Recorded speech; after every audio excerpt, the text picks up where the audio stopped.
Hello everybody, Joel Logan with a Hole in the Ground Terrain. Welcome to the first of 4 tutorial videos on how to make the different items within the Fat Dragon Games Siege Engine set. The first tutorial video you're going to be watching today is on how to build one of these siege towers. Very neat, interesting piece, be a good addition to your collection. Hope you enjoy the video, and if you get through, please subscribe so you can see future videos we're doing in the near future. Thanks. Hello everybody, I wanted to do a little short video on the Fat Dragon Games Siege Tower, which is part of the Siege Engine set. Overall, I went ahead and cut everything out. There are 19 pieces here. Those are including the wheels. I did a little bit of work on them already. I'll go into detail on those later. And uncut is 6 pages. Let you take a second to view those. And we're going to make a short little video on how to put one of these together. Really excited about it. I want to use these for the Lord of the Rings strategy game, which me and my friends play some. But for Warhammer Fantasy, I think these would be great. And we're going to find out. Never built one of these. We're going to see how this project turns out. Alright guys, the first part of the instructions, besides cutting everything out, says to glue the 2 side pieces together. This is one side here, and I've already glued this side together.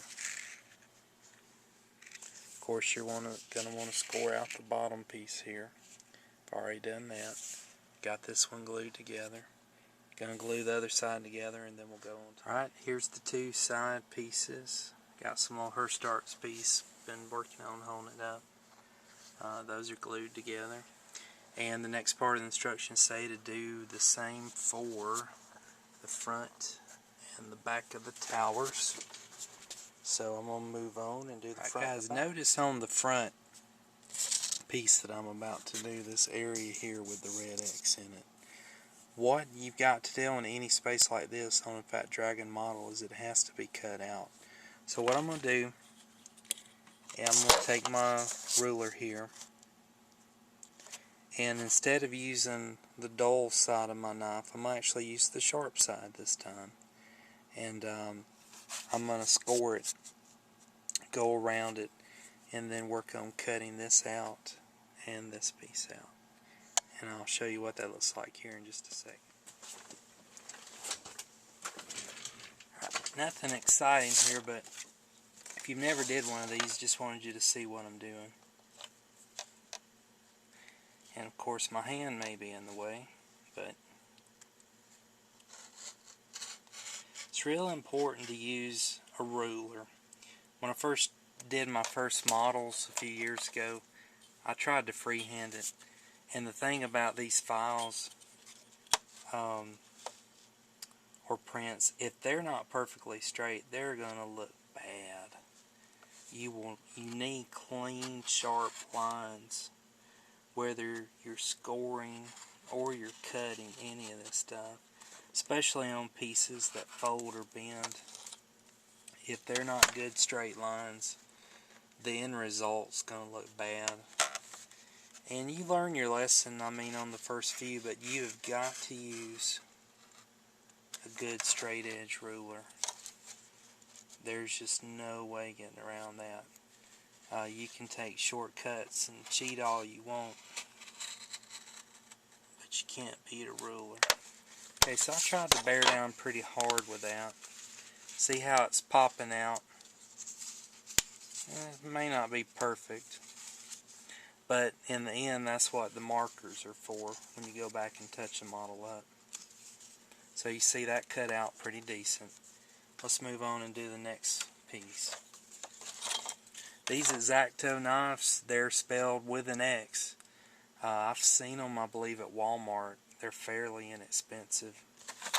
They will go dull on you, so they're not going to last forever. But as inexpensive as they are, you should be able to find it. If you're overseas, I'm sure you can find them at a hardware store or drugstore. They're pretty common. They're what's nice about the X-Acto knives is that you can hold them like a pencil.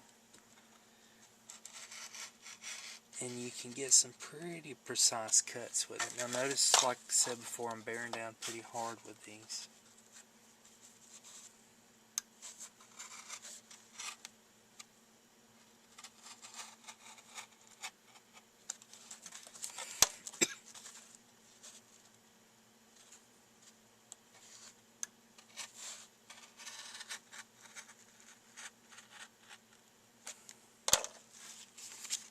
Let's see if this one pops out.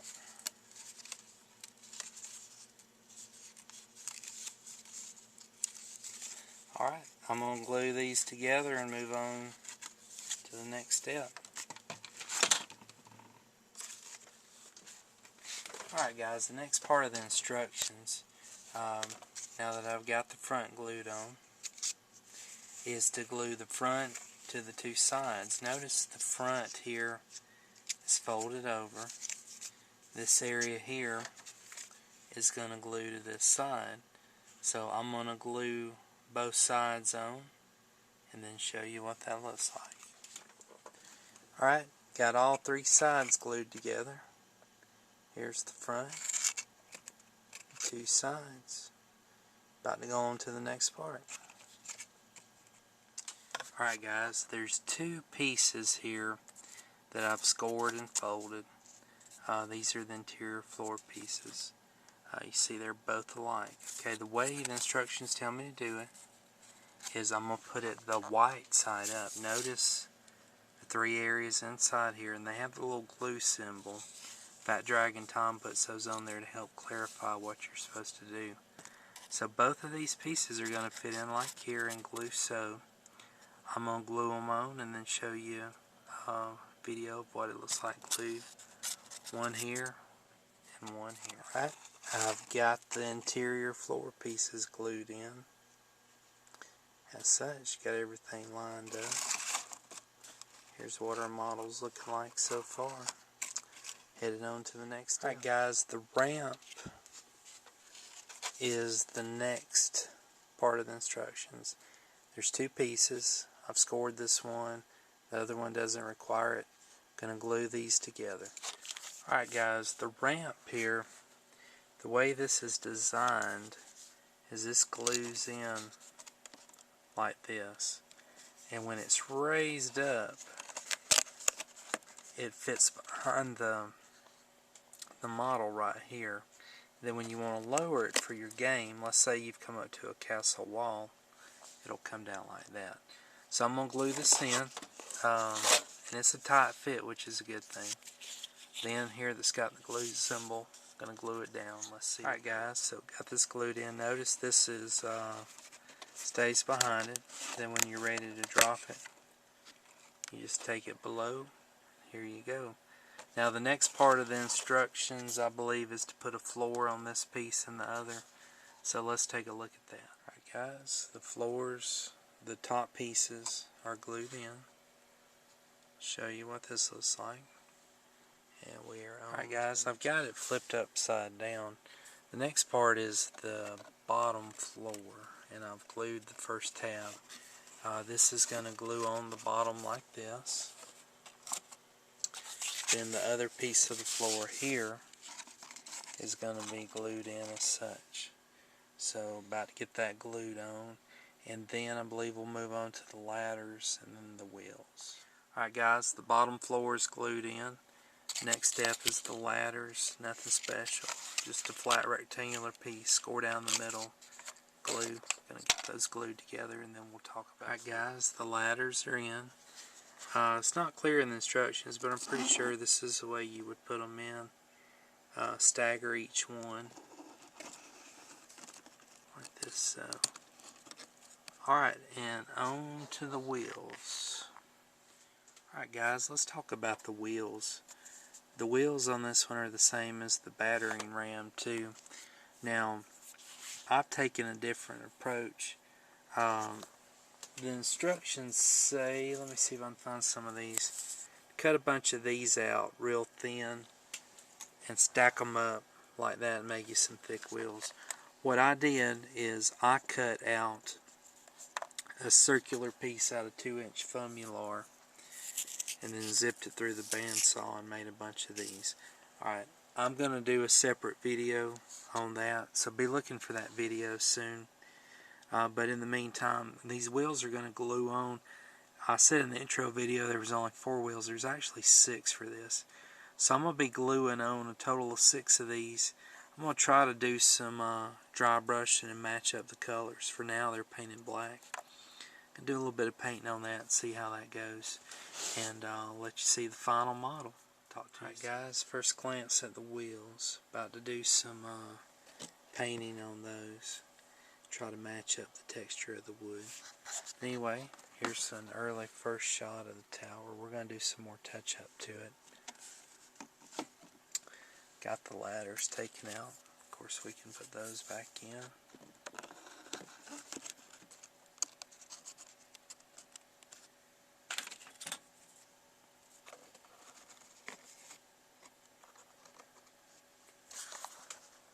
And very early look. But like I said, let's do some touching up. One thing you need to buy if you don't have them, Sharpies, magic markers. It'd be good to have black, brown, gray. I'm going to probably do a lot of black on this. But like I said, I'm going to do some painting. Try to match that up to the texture. And let's see how that looks. Alright everybody, I've been touching up on the tower a good bit with a black magic marker and some country tan colored paint, trying to get close to this color. You can see I did a lot of touch up on the wheels and on the inside. I had some seams from where I either didn't cut or glue right, so like I've touched up with some black paint there and paint and a Sharpie marker. One thing I want to do, I want to take an extra step is to finish this project up.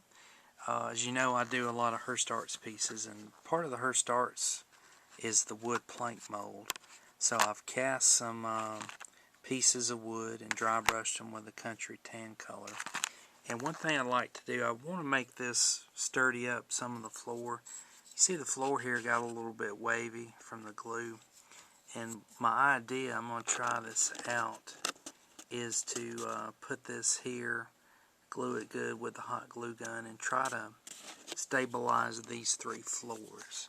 So when I get that done, I'll film a little video and we'll see if that stabilizes the floors.